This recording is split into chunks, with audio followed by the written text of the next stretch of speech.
C'est au sein de la chapelle du couvent que Bourbourg et ses habitants avaient rendez-vous avec 400 ans de leur histoire.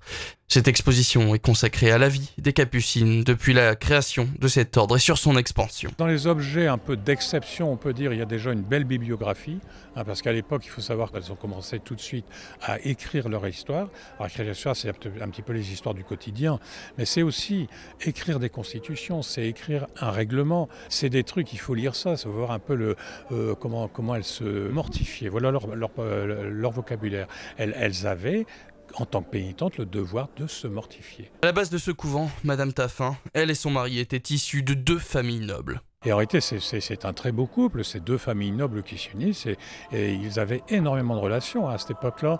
Et donc, c'est aussi ça qui les a aidés, ou qui a aidé Françoise Taffin lorsqu'elle est devenue veuve, à mettre en place son projet, à obtenir les autorisations et tout ça. Parmi les invités de cette inauguration, on pouvait retrouver des descendants de la fondatrice du couvent, aujourd'hui habitant la région parisienne. C'est d'ailleurs grâce à eux que certains objets de l'exposition ont pu être présentés au public. Nous avons un certain nombre d'éléments familiaux, mais c'est vrai qu'autour de la bienheureuse Françoise, tout est ici.